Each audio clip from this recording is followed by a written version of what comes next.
Hello farmers, and welcome back to your #1 organic poultry YouTube channel. Despite having everything right in your poultry farm, if you don't have a proper housing structure, you will end up experiencing low productivity in your chicken farm. In this video, I want to share with you how to structure your poultry house, the recommended materials that you are supposed to use, and how to ensure optimum ventilation when raising your birds, which is also determined by the poultry housing structure. And most importantly, I will tell you how to ensure the standardized spacing in your poultry farm to allow the best growth and health for your birds. But before we get into this educative video, kindly, if you haven't subscribed to our YouTube channel, make sure to hit that subscribe button and also hit the bell notification so that you are notified every time that we post a new video. Also, if you get value or you learn from our videos, make sure to hit that like button. And we are going to start with the chicken housing structure, and I am going to demonstrate a certain structure that I tried to make on my computer so that I can make my explanation easier. So I hope my screen is clear, and as you can see on our screen, we have the chicken house structure. As you can see on this image, this is how the poultry house should look like. And the first thing that we are going to discuss is about the floor.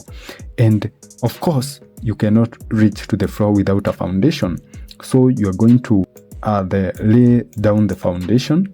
After laying down the foundation, then you are going to come to the floor.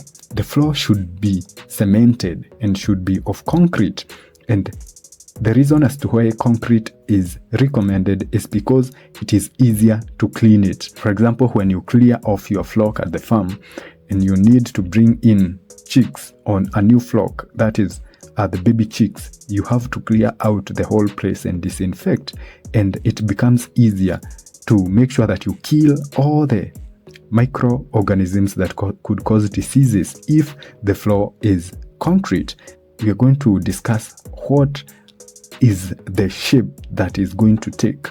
So the chicken house should be rectangular, and when it comes to the width that is from this end up to this end, as you can see here, it should be 10 meters wide, 10 meters or the 30 feet in width. And when it comes to the length, that is from here all the way up to here, then you are not limited.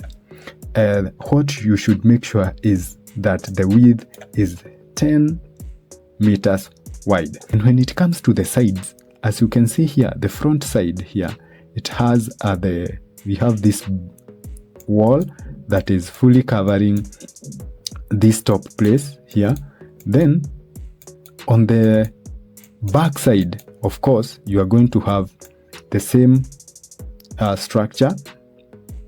That is, there's no opening on this front side, and also on the other back end there you will also have a similar structure like what we are seeing here, only that in this front part we have the door. Now on the sides, we must have ventilation, and before we get to where the wire starts from the ground, you should build a 3 feet wall.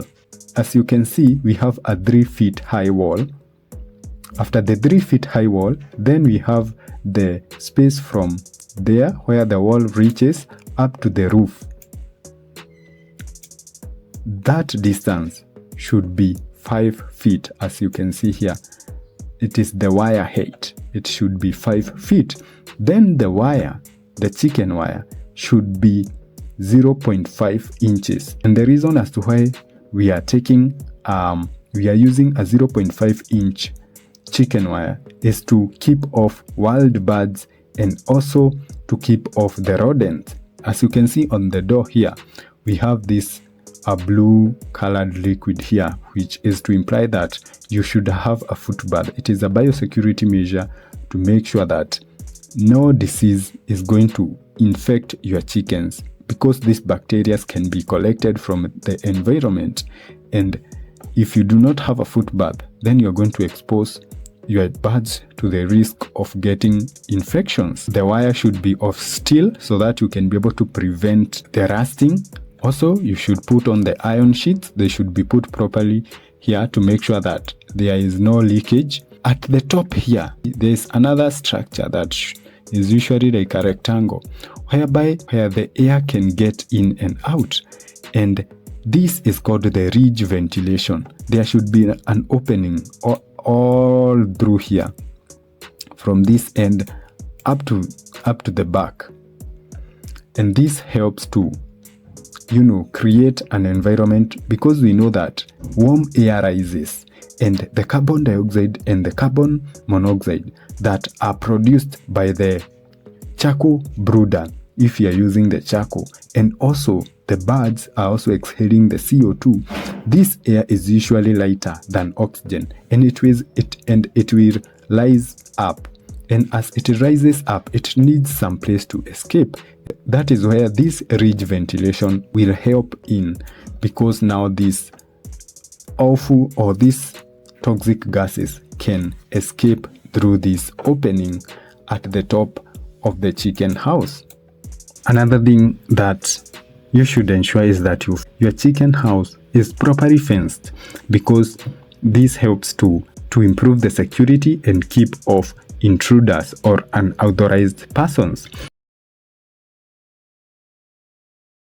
The second thing that we are going to talk about is the spacing, and the spacing depends with the type of chicken that you are going to keep at your farm. For the broilers, you should use the dimensions of 1 square feet for every bird. For the layers, it's 2 square feet for every bird, and for the local chicken, it's 1.5 square feet for every chicken.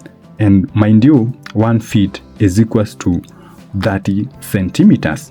When there is poor spacing, you end up making your poultry birds to be congested, and the effects are very severe, because number one, your birds are going to differ in weight, and there is going to be low production, and this is because of the stress, especially the heat stress, which is caused by overcrowding. Number two, you're going to experience wet litter, because the birds are striving to get or to access the feed and the water, and this will also predispose your birds to diseases like coccidiosis. The other thing that you are going to come across if you do not properly space your birds is that you are going to see pecking and cannibalism, and also there is going to be a lot of wastage of the water and the feed. As we have said, there is no space for these birds to feed and drink comfortably. Therefore, they are going to be striving for the food and the water.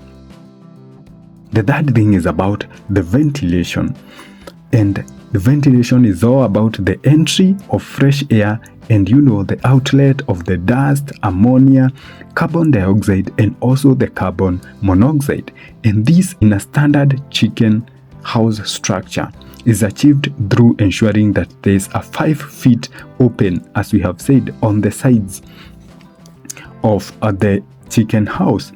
On the sides, during the brooding, that is the 3 weeks for broilers and the 5 weeks for layers, make sure that you have the curtains to cover the ventilation part that is on the sides where the wire is covering.